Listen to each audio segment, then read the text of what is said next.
Hey guys, welcome to another Achieve More podcast. My name is Anthony. You can find me on YouTube at Picksburgh. That is the video home of the Achieve More podcast. So if you want to come find out how handsome we are, that's where you're going to go. Because otherwise, you're just going to be listening to us and you're not going to get to see us. Also on Picksburgh, if you decide to stop by, I do a lot of vlogs there every week with my girlfriend. Currently, we're doing some travel. You'll see us go to Mexico and Australia coming up very soon. So it's going to be a lot of fun. With me, as always, I have my co-hostess with the mostest, Michael, over at Huddle Card Collection. How you doing today, brother? Great, Anthony. How you, buddy?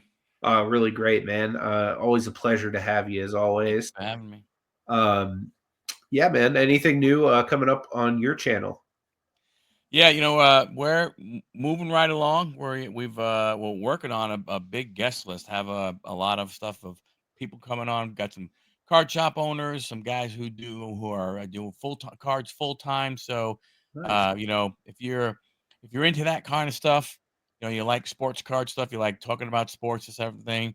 Come on over 10 p.m. Wednesday nights, collecting profit at the Huddle Card Collection YouTube channel. Love to have you come and join us each week. Have some fun talking cards and sports. Yeah, it's a great time. I highly suggest you guys swing by. And as this is a pre-recorded format, that's a live format, so you can actually be there and engage with Michael and a whole bunch of other cool people right there. And it's kind of like a hangout every Wednesday evening. So yeah, suggest you guys swing by Huddle Card Collection on YouTube as well. Without further ado, though, we do have a special guest on the podcast with us today. We have David Petrovay with us, who is also originally from Pittsburgh. Yes. So very excited to have you with us, Yeah. David. Tell me a little bit about yourself. So, as you said, Anthony, originally from Pittsburgh, I've lost a lot of the accent over the years. I was there for 29 years, attended the University of Pittsburgh. So, I was a Pitt Panthers fan. And of course, I still associate with the Steelers, even though, I should say Stillers. Yeah. Yeah, yeah, the Steelers, even though I'm on the other side of the country now in Bend, Oregon. Oh, wow. So it's been quite an interesting journey in terms of where I began and where I am today. Yeah, I can totally imagine. Just geographically and everything's completely different over there from this side of the country, I'd imagine. So tell me a little bit about that. What made you move from Pittsburgh, where you were born and raised, and kind of branch out to Bend? Yeah. Well, actually, there were a few states in between. Okay. So after 29 years of living in Pittsburgh, I thought, I don't want to grow old in Pittsburgh. And oh, something's beeping at us. Okay, so anyhow, I thought, no, if I don't move now, okay, and usually around 29 is that key age where people will make that decision to leave where they grew up. Mhm. And so I was offered a position in Tucson, Arizona. I originally had my training at the university in working with the blind. So I worked at the Western Pennsylvania School for Blind Children for 7 years as a classroom teacher and continued to go to the university for additional credentialing. And then I was told, oh, there's a position opening at the school in Tucson. So I applied for that, didn't get that position because they weren't funded, but they called and said, would you consider coming out here and being a teacher? And I thought, oh, gee, the furthest west I've ever been, traveling by car is the Ohio-Pittsburgh border. And now I'm going to be driving all the way across the country by myself. And we didn't have GPS back then, okay? You had a triptych that you followed from AAA. And so I thought, okay, I can do this. Okay, that was the first part of my adventure. I was out in Tucson for 22 years. And while I was there, I attended the University of Arizona and completed a second master's degree in counseling, and then went on to complete a PhD there. And after those 22 years, I pulled the plug and moved to California and lived there for 21 years in the Bay Area. And 3 years ago said, I don't want to live here anymore.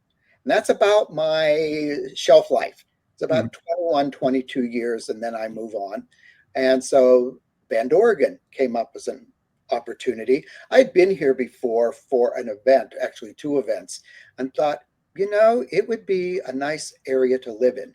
So I'm in Central Oregon, and we live in what we refer to as a bubble. So we're called a geographical island because there's nothing else around us. If we want to go to a big city, we drive almost 4 hours to Portland on the coast. Oh, wow. And yes, so we're here by ourselves with just a little over 100,000 people. And what was nice about this was, even with the pandemic, I was already working remotely doing what I'm doing now, which is the career coaching and counseling. And I thought, this is perfect. That's not going to slow me down. People are still going to need my services. Mhm. So I didn't really suffer that negatively when COVID hit. That's So great. here I am. And you were talking about going to Australia. I'll Yeah. be there. I'll be there next month. Oh, awesome. Yes. Wonderful. Yeah, So that's really cool. Have you been before? yes, several times. Nice. Anything you'd recommend doing? I'll be in the Sydney area. Well, we're flying into Sydney, so we'll spend about 4 days there. So we're going to do a tour of the Sydney Opera House. Nice. So are we. Yeah, doing the harbor tour. That sounds like it would be fun. Probably Yeah. doing a lot of the same things as tourists. Hmm. Yeah. That's really cool. So tell me a little bit about your entrepreneurial lifestyle. I know that you've also worked like a regular job, but then you've also got more into the business world as well. Tell me a little bit about that. What was it like, going from a regular worker to an entrepreneur? So that's a great question because as a regular worker, I had set hours. I Mhm. knew when I was going to start. I knew I generally would not be working on weekends. Every once in a while that could happen. And you're right, it was a steady paycheck. And once I had the base salary as an educator, it grew every year. So I Mhm. could look forward to that. Once I went into entrepreneurship, and believe me, I never saw myself as a business owner. I had nothing to go by in terms of family experience. I thought, okay, I need to work this from the ground up. How in the world did you ever set up a business? Well, it started with I get a business license. Okay. And then what am I going to call myself? And by using my name, David Petrovay Coaching, I didn't have to deal with doing business as, a fictitious name. So there was no cost involved there. So it's important to come up with something that is reminiscent of who you are. And I thought easiest way is just put my name right in the name of my company. So they don't have to think, oh, it's such and such a company. And now who owns that? Who do I get in touch with? It's right there for you. So that was the first step, is just getting that business license and then saying, okay, what's the next step? Geez, I've got to figure out how to market myself, because I never had to worry about that as an educator. It wasn't about marketing. I was very successful in what I did within that scope, but now Yeah. not so much. So you start with nothing, and you just have to figure out what you're going to do to attract those clients. And for me, I think part of it started with people I already knew. Now, they weren't my Mhm. original clients, but they could do referrals to me. And a lot of my business comes from referrals. Clients I'm already working with who say, hey, you're great to work with. I need to get so and so on board to work with you also. So there was marketing, word of mouth. There was marketing. I had to create a website. So that was created. And last year, I had to update that. So I would really recommend, even though people say, oh, websites are out of date, they are really a way of people getting to know you by Mhm. being directed toward that. And in doing the new website, it was done by some local people. What they did was they had links to my podcasts, to workshops I've done, so people could actually see me working. And that's the advantage of doing something like a website that has live action attached to it. So that had to be rebuilt from the bottom up, because the other one was looking rather dated. And so they recommend that about every 3 years you update your website to what's going on technologically, everything else. So I did that. And also I do podcasts just like this one. So I've done in the last probably 2.5 years over 30 of them. And they're on this specific topic about entrepreneurship, as well as some other areas of interest that I have. And I found that they're really enjoyable to do, as opposed to doing webinars where I have to do all of this research. I have to prepare slides. It has to be scripted. This is not scripted. This is just basically spontaneous based upon the questions. So it was another way to get out there. So part of my business plan was looking at all the different ways that I could make myself visible in the community. And what's nice about something like Zoom, you can have clients all over the world. Yeah. The only thing you have to do is account for the time differences. But other than that, the world is your oyster. Yeah. Would Now, you? sorry, go ahead, Michael. Oh no, I was going to say, would you mind taking us or through the what caused or did something were you tired of teaching? What was the cause or the reason for going from, hey, you know what, I'm done because of X, Y, and Z, whatever X, Y, and Z were, and you have to pivot and you said, hey, this is what I want to do? Well, what I want to do wasn't quite evident yet, but it came from what I didn't want to do, Michael, just like you were talking about. Part of who I am is I'm really creative. If I see a situation, I want to create something to address it. So I would be working for an organization and I would be meeting with clients and I would see a commonality in terms of a need that they had. And then I would go to the people above me and say, hey, this is what I hear happening. I think it would be great if we had this type of program to address it. And what I was getting was, that's not your job. Your job is to stay in the little pigeonhole that we have hired you to do and forget the creativity. And so I thought, this is just not working for me. And if I am really creative and come up with these programs, they're certainly not going to monetize them in terms of, gee, you get some type of a bonus for doing this, or even a recognition. So after a while, I thought, no, I'm tired of basically underachieving in my eyes. So I thought the only way that it's going to change is for me to start my own business where I'm my own boss. And I get to be as creative as I want.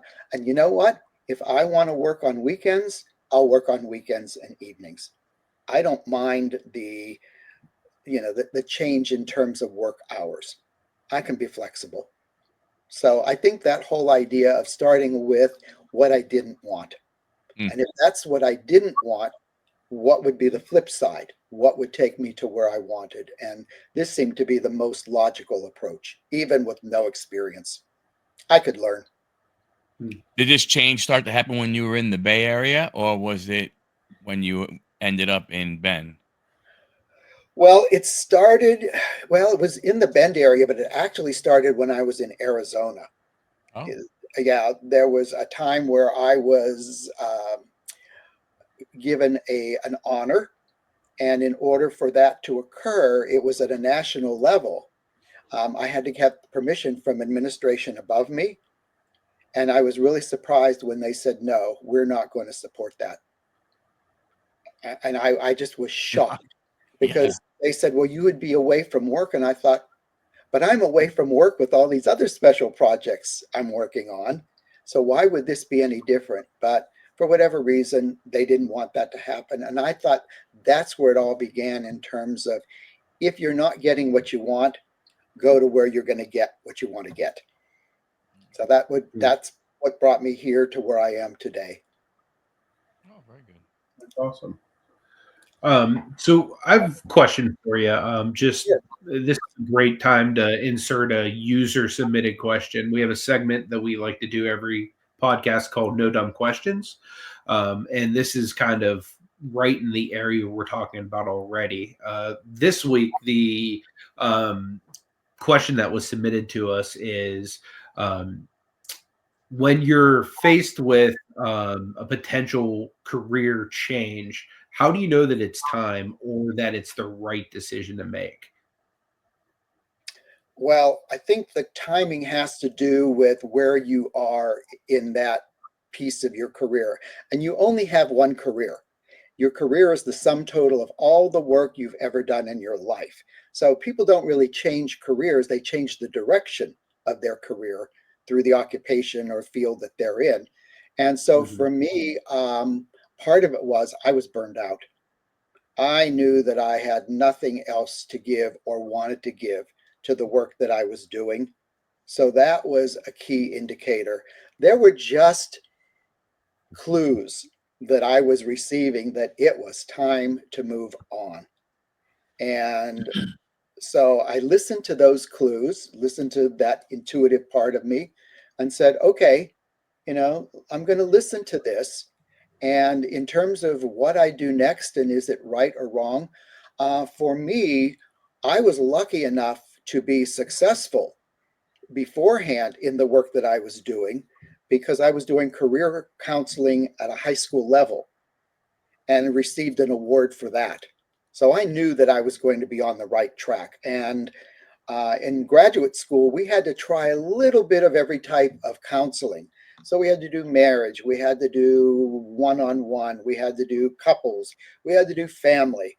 And it wasn't until I tried the career counseling piece of it where I thought, this is my fit. I'm not Mm. dealing with people in crisis like I would with marriage, wasn't dealing with abusive relationships where the police might be involved. I thought I can do this and I would like to do this. And I love the work that I do today. Mhm. Absolutely. So that makes a lot of sense. So you decided to build a company off of the skills that you'd basically built a career amassing. Rather than basically working for somebody else for a percentage, you decided to work for yourself and build it in whatever image you kind of saw fit, and kind of took more of the benefit of the work. Right. And Right. the other thing is it's not going to happen magically overnight. I think for me, one of the biggest challenges was needing to be patient because when I started out, I had months where I had no clients. And I really had to be committed to doing what I do today. And I thought, okay, what are some other things I could be doing? Well, I could be taking classes. I could be doing volunteer work in the field. I could do all of these activities that would improve who I was and what I did. So I made use of that time. And for anyone who feels like, oh, I'm, in limbo between the two, working for someone else and going into business for myself. And you and I were talking about this, Anthony, right before we started the podcast. Mhm. I had to accept that I was going through a period of loss. I Mhm. mean, everything that I did, who I was no more. I knew that I was not going to go back into that field. So Mhm. there was a sense of loss where, I mean, the bargaining came in with me applying for a job in the school that I had left. And people said, oh, you're a shoo-in. You are perfect. You've got the experience, you've got the education. I didn't even make it to the first round of interviews. They sent me a letter saying, thanks, but no thanks. Mm. And I looked at that and I thought, what do I want to do with this letter? Well, one way of putting closure on that whole cycle of my life, I went out onto the balcony and lit a match to it and said, "This is it. Oh, I'm done completely." And what I found out later from someone who worked there, they had already identified someone from within for that position. So it didn't matter how qualified I was. mm.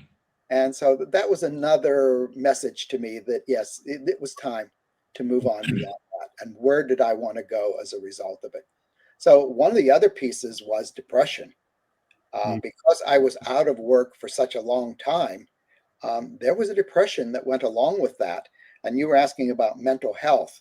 I Yeah. just, I just believed that there was something good waiting on the other end of this. And of course, doing the volunteer work, all of those other related activities supported that I was on the right track. That makes a lot of sense. Um, so let me ask you this: throughout all of that transition, going months without clients, what was that like on you? And what kind of advice would you have for somebody that is in the middle of a brand new startup? Maybe they're over leveraged financially. They have bills to pay. Maybe they have a wife yelling at them. They have kids that need glasses and retainers and new shoes for basketball practice and all these things. What advice do you have for people that are dealing with that type of stuff? Well, Especially if you've been through it. yeah, it might be a hard pill to swallow. If I had to do it all over again, it wasn't a regret, but if I had a do-over, Mhm. I would not have submitted my letter of resignation to what I did in the school before I had another job. And it might not have been the best situation, but I think it would have helped my mental health, knowing that there was a continued stream of income to support me. And That so makes I a think lot. that was problematic for me. And I thought, oh, could I have hung on any longer? Well, if I had hung on longer, it would have meant more money in my Social Security check. Okay. So my pension checks would have been higher. So it would have been, in a way, a win-win. But where the loss would have come in would have been my dedication to it. Mhm. I became a clock watcher. I would Yep.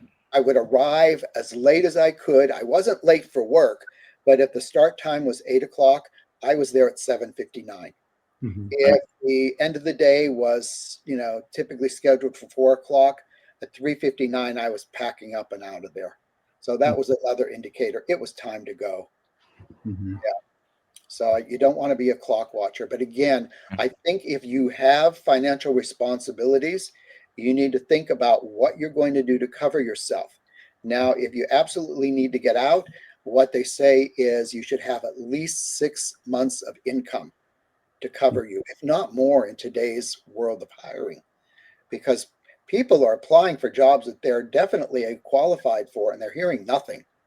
Yeah. So, don't know where that's coming from, but it seems to be a common practice now with companies. So I think definitely look at your bank account, Mhm. budget out what it is that you would need given your responsibilities and how you would want to cover those during your job search efforts if you decide to quit. You probably have to take also a look at your lifestyle too, right? Right. And so what I learned through all of this was they don't call them budgets, create 3 spending plans. One is a spending plan where it's bare bones. This is what I need to eat. This is what I need to put a roof over my head. This is what I need for transportation, bare bones. Then a second spending plan would be this is what I need just to have a general lifestyle. Okay, yeah, I can pay my bills and I have a little bit of money left over. And then the third one is if money was no object, what would my lifestyle be? And I did that. And by the way, nothing changed with work, but I went into that third lifestyle and I Mm. was doing everything that was on that. I thought, how did that happen? I suppose if you put it out there, things will happen that get you where you'd like to be. And the lifestyle I live now, people say, well, I want your lifestyle. I want to live the way you do. You travel all over the world. You have all these fantastic friends and experiences. I said, well, okay, you could have what I have only if you're willing to go through what I did to get here. Yeah. Mm. I tell you any of my backstory, it was not necessarily something that would make for a happy movie. Let's put it that way. I'm sure. Yeah. Yeah. So let me ask you this. Tell me a little bit about your books and stuff like that Okay. that you've written. Right. So that was another area of my life. There are 3 lanes that I travel on. One is the career coaching and counseling, and then there's the writing, and then there's the speaking. So with the writing, when I was at the University of Pittsburgh as a freshman, I was taking freshman English, and it was the second class. We had an assignment, and I go show up in class, and she puts up a paper with a big red F on it, saying, "Here's how you don't write a paper." Guess whose paper it was? Oh no. It was mine. Everyone in the class knew it was mine. My name was on it. Oh boy. And that was probably the best thing that could have ever happened to me, because I was going to prove her wrong. So as time went on and I took more and more classes and received better grades on the papers that I wrote, I thought, she's wrong. That was one person's opinion. And that's the way I think life needs to be. When someone gives you that type of feedback, you have to recognize that's only one person's opinion. Take it or leave it. I choose to leave it. So a number of years ago, it started with, I was talking to someone about writing just journal articles, personal journals. And they were like one paragraph. And she says, you should put that into a blog. So it started out as a daily blog, one paragraph that was about, just feeling better about life in general, very inspirational. And then it was, I could take that and turn it into a book, which I did. And that became the book Ponderings. Now, the other one had to do with, the work world. And I was doing a presentation for a group of job seekers. And the title of the presentation was Getting to Up from Down, Dealing with Depression During Your Job Search. And these people were feeding me all kinds of information about what they were experiencing, not in terms of, oh, my resume is not great or I don't do well in interviewing, but these are the emotions going on within me while I'm looking for work. And I'm writing on the easel all the things that they're telling me. And when I finished it, I thought, wow, this is a gold mine. I wonder if they're the only ones going through this. So I presented another similar workshop and got the same feedback about this is what I go through when I'm out of work. So they basically created the whole outline of the book for me. Wow. Based on what they said. And there were 5 areas that were common threads. So they were dealing with self-confidence, dealing with commitment, acceptance, resilience, and perseverance. And so what I did was, because of my background with teaching, I created exercises to go with each of the sections so that they could write down what their progress was in each of these areas, and then created a workbook to go along with it. So this is a lot of the times what I present on in terms of the webinars that I do, dealing with these aspects of what work is like when you're not working. And the title was not originally what it is today.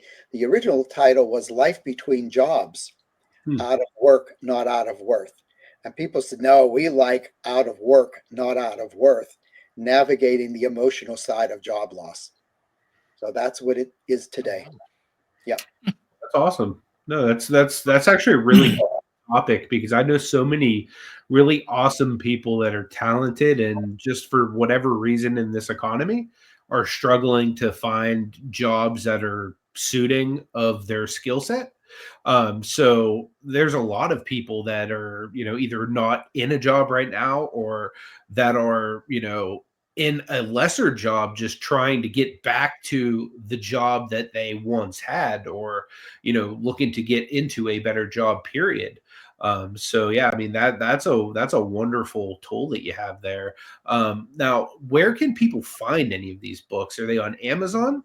Yes, they are both. Yeah, all 3 of them are available on Amazon.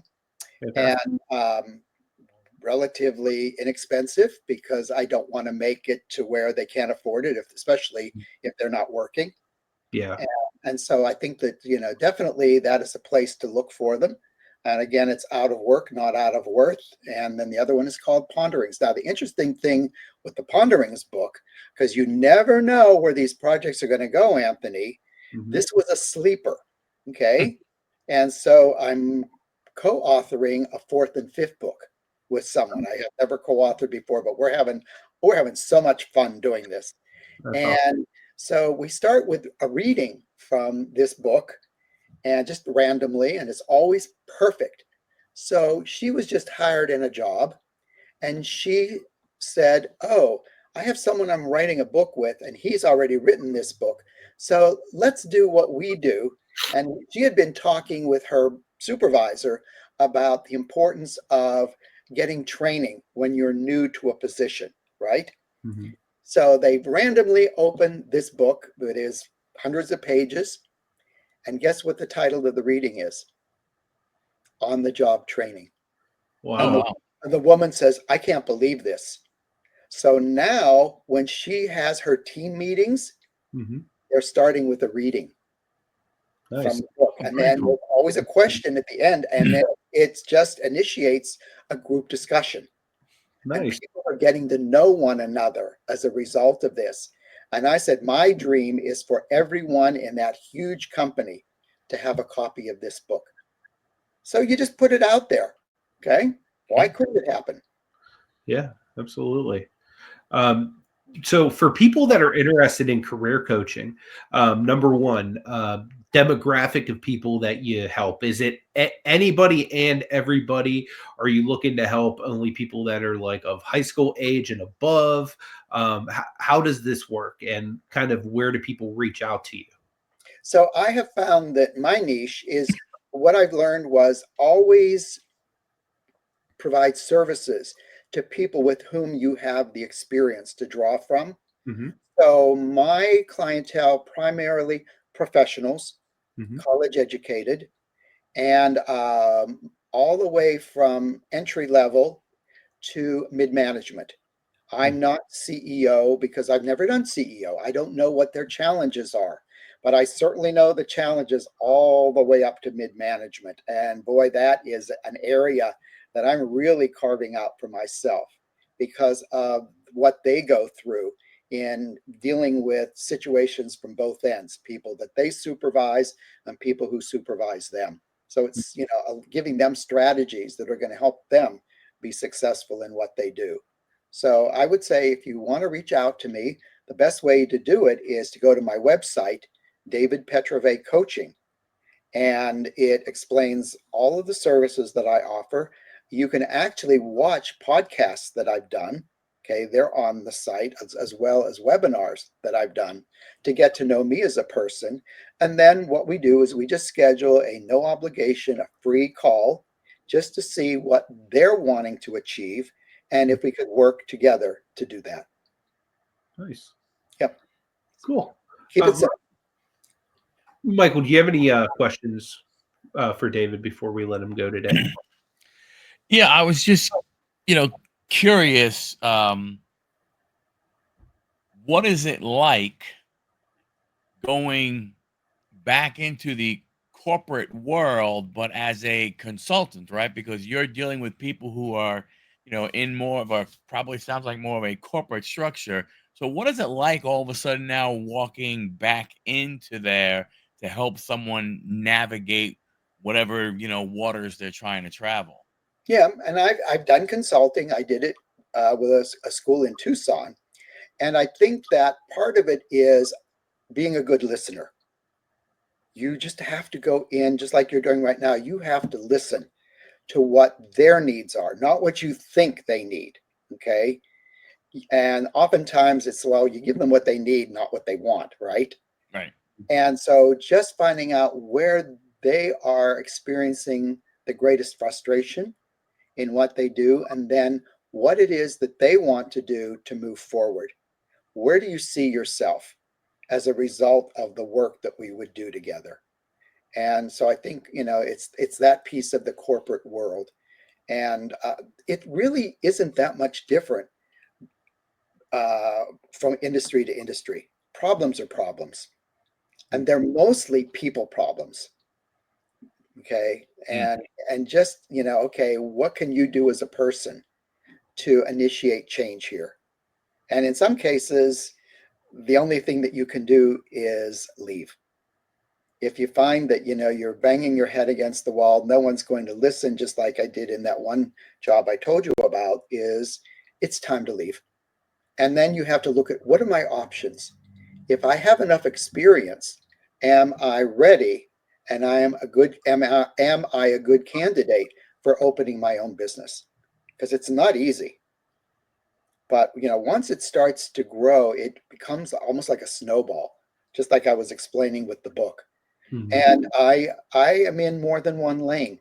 That works for me. Some people don't want to do that. They want to focus strictly on one aspect, and that's fine. But for me, I get bored. I need that variety. And one other question. This would be a piece of advice that you would give to someone who, let's say, has been with a company a long time and they feel as though, I can't leave because no one's gonna want me. Oh, I hear that one. Or I'm too old. Okay. So if you go into your job search with that frame of mind, no one's going to want you. So that's why, if you know, the first chapter of the book was on self-confidence, really believing in yourself, knowing who you are. What are my strengths? What is it that I bring to this setting that no one else can? If it's my passion for doing this, just worked with a client this morning about the enthusiasm that you take into an interview, saying, hey, I'm your candidate. I'm the person you need to hire because I'm so self-assured about what I can deliver for your company. So I think it's just knowing yourself. And if you say to yourself, no, that's not going to work, no one will hire me, I'll tell you, it will not happen, because when you're sitting in that interview, whether you're aware of it or not, that's what you're communicating to them. And they're going to pick up on those nonverbals, and they'll sit with some kind of discomfort around it and say, I think we'll pass on this person as an applicant for the job. So the other piece of advice is there's no such thing as failure. That's a myth. That's like when people say being in control. That's a myth, because the only failure is not trying. So, go out and try it. If you're not sure, one of the things I help people to do is build that bridge of confidence. Okay, so this is something that you want to do. Let's look at volunteer opportunities where people get to know you, because that's how I was hired in one position, just by doing volunteer work. When they had an opening, they hired me because they knew what my skill sets were. So what they're looking for is people in the hiring mode is they want to reduce the chance of a wrong hire. Okay. I say to people, when you're sitting in an interview, who has the most to lose? The person being interviewed or the interviewer? And they go, oh, the person being interviewed. I said, no way. It's the interviewer. If they make a wrong choice, it can tie them up for years in court situations. Just, is this a wrongful termination? So they are really being careful in who they choose. And I've done that. I believe me, I did that once. I hired the wrong person and ended up going through due process, and it was a pain. And it was so much work on my part to have to document everything that they weren't doing. And of course, they're sitting with lawyers, and I thought, oh, this is not why I went into this field. Yeah. So I think, don't, as far as failure goes, you can at least say, I tried it. I tried it. It just didn't work. It's like when you go out and you try new food. Doesn't mean that you're going to have it as part of your ongoing menu, right? You say, no, I tried it. No, not my thing. Yeah, that makes a lot of sense. And we genuinely appreciate all of the tidbits of knowledge that you've shared with us this evening. Michael says it every week, but I echo it. One thing you can't ever get back is time. So thank you very much for spending it with us here this evening. We genuinely appreciate it. Guys, if you would, make sure you go and subscribe over to Michael's channel on YouTube, subscribe to my channel on YouTube, and go over to David's website. Send him a message. Like he said, you can have that free, no obligation consultation. See if he can help you. If he can't, no problem. But hey, maybe he can help you take your business and career to the next level. So just definitely swing by. And one more time before we let you go, do you want to give that website once more? Sure. Is it David Petrovay Coaching, all lowercase, one word, no spaces, and it will take you to my website, and you'll get to learn more about me. Awesome. Fantastic. Again, guys, we appreciate you joining us. Until next week, may God bless you. Thanks, everybody. Take care.